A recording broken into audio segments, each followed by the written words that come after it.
Hello, class. My name is Jorge Navarrete. I'm here to talk about Chapter 8, The Growth of Islam, the Islamic World. In this presentation, I will explore how Islam began to spread in the 7th century.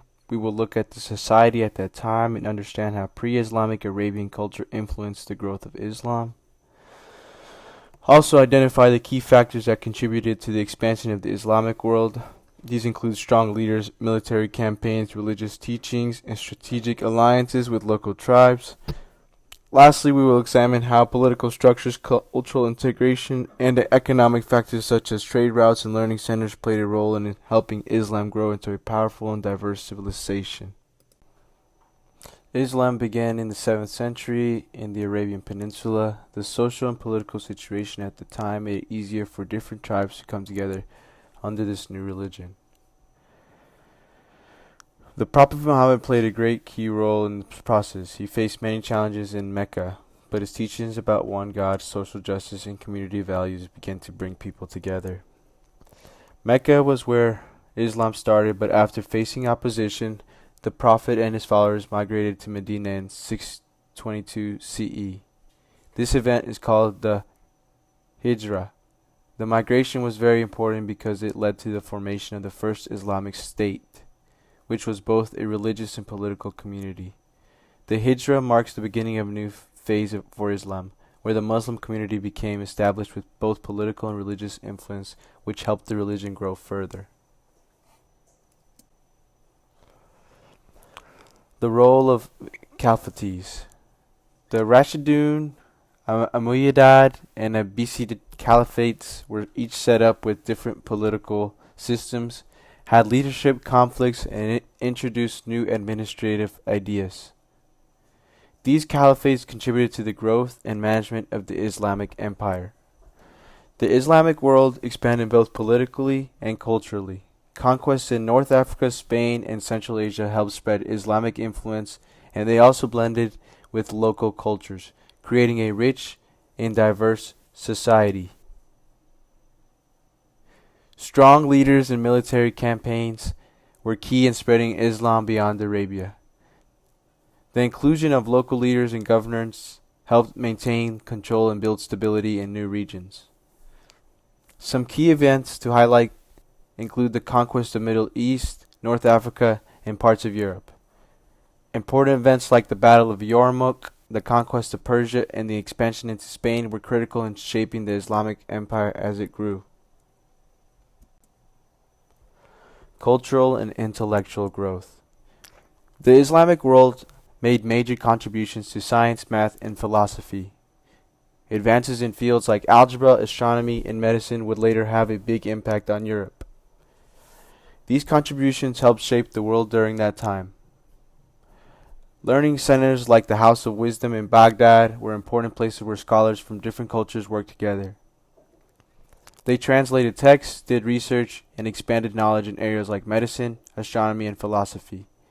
They became beacons of knowledge.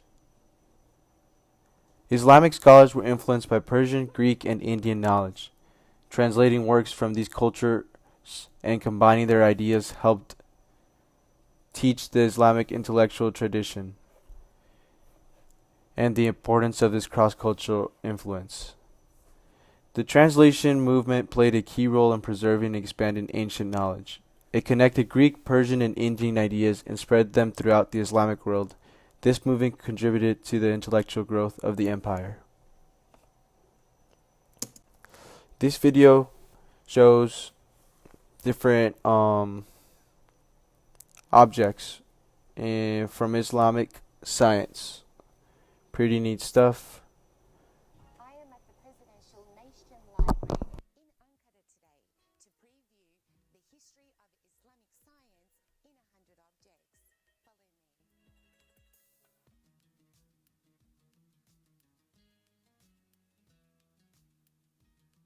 This exhibition is the fourth of its kind held here at the library.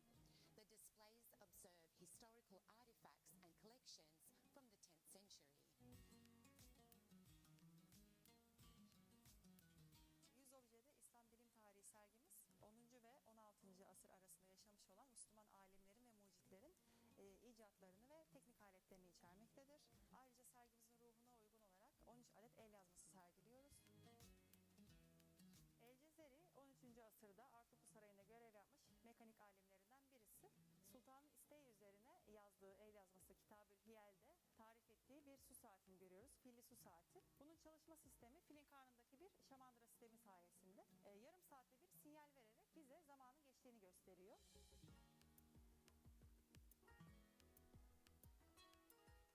Things like machinery, surgical tools, and other objects were able to be recrafted via instructions and methods in these manuscripts.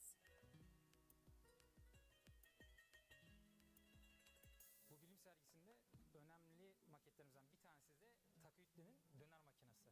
16. yüzyılda buharla çalışan bir sistem yapılmış ve herhangi bir başka enerjiye gerek yok.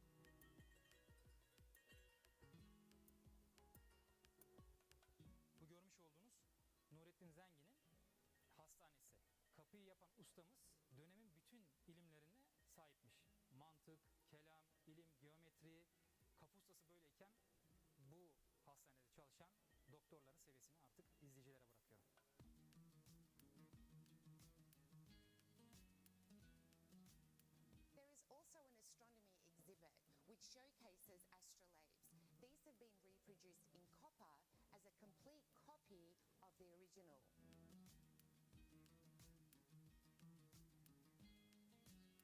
The manuscripts have been derived from all different institutions, including Süleymaniye Library, Kandilli Observatory, and Topkapı Palace. This amazing exhibition.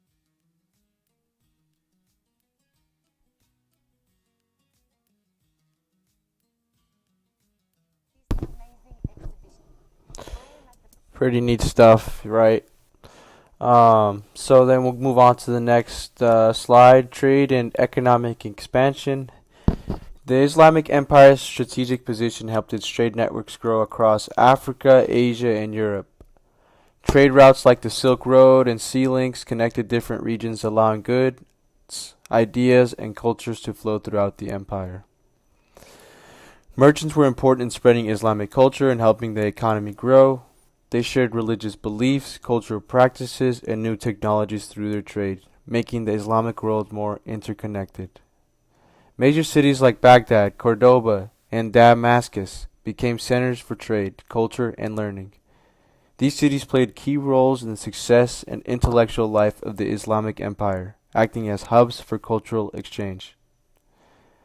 Arabic became a common language for trade and learning, helping people communicate across the vast empire and share knowledge effectively.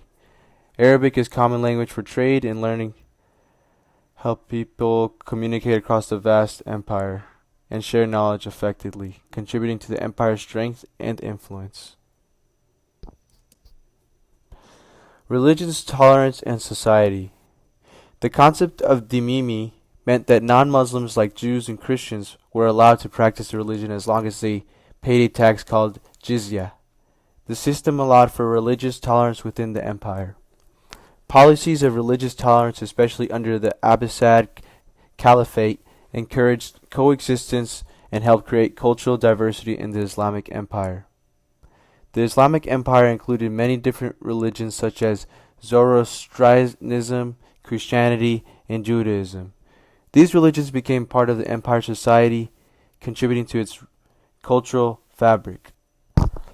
The social structure and sense of community known as the Ummah gave Muslims a feeling of unity. Charity, or zakat, was also an important part of society, helping to support these in need and foster a sense of social responsibility.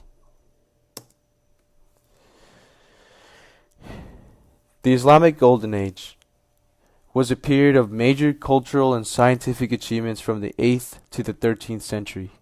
During this time, there were significant advances in medicine, astronomy, and mathematics, and engineering. Advances in medicine included the establishment of hospitals and the writing of medical books that would influence Europe for many years. In astronomy, scholars studied the stars, and in mathematics, they developed algebra and introduced Arabic numerals. Important figures like Al-Khwarizmi, known as the father of algebra, made contributions that influenced both the Islamic and European worlds. Ibn Sina, also known as Avicenna, wrote the Canon of Medicine, which was used as a key medical reference in Europe for centuries. Islamic scholars also played a crucial role and influenced the European Renaissance by translating classical works and sharing Greek ideas and scientific knowledge. They helped reintroduce and preserve important knowledge that would later shape European thought. Art and architecture. Islam art developed unique styles like calligraphy, geometric patterns, and arabesques. These styles focused on avoiding images of people and instead showed the endless nature of God. Architectural achievements during the time included the construction of mosques such as the Dome of the Rock, which is shown here on this slide, the Great Mosque of Damascus, and the Alhambra. These buildings were known for their detailed designs, domes, and towers. The use of intricate designs like mosaics, tile work, and arabesque demonstrated religious values, cultural identity, and the link between art and spiritual devotion in Islamic society.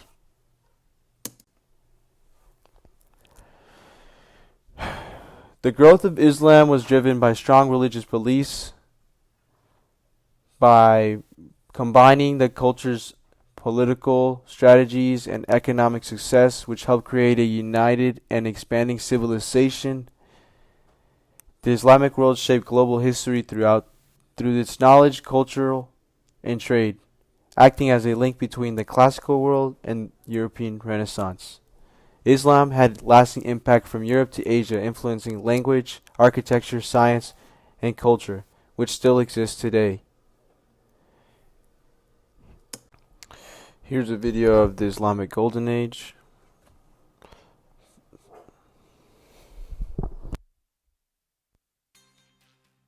What are the contributions of the Islamic Golden Age? This was a time of cultural, economic, and scientific prosperity in the Muslim world that took place between the 8th and 14th century. It was when the Islamic Empire was the center of progress in literature to philosophy, science to medicine, and mathematics to art. The Golden Age, which notably coincided with the European Dark Ages. At the time, Islam was only about a century old and concentrated in the Arabian Peninsula, the Mediterranean, and North Africa.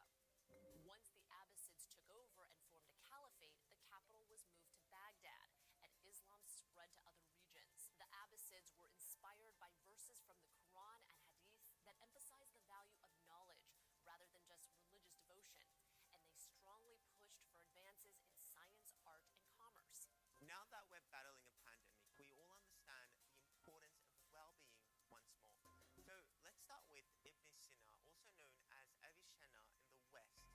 He was a Muslim polymath who is recognized as the father of early medicine, and he's also attributed with the invention of quarantine in his The Canon of Medicine, which remained a benchmark for centuries and set the standards for medicine in both medieval Europe and the Islamic world.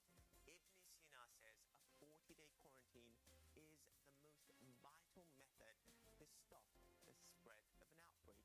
The Muslim scholar had explained his theory that diseases spread through small particles invisible to the naked eye, a discovery that was proven centuries later after the invention of microscopes. He came up with the concept of al-arba'iniyya, which translated from Arabic means 40 days, an isolation method to stop the spread of diseases. In the mid-1300s, when the Black Death ravaged the world, all crew docking in Venice needed to stay on board for 40 days in quarantine before coming on land.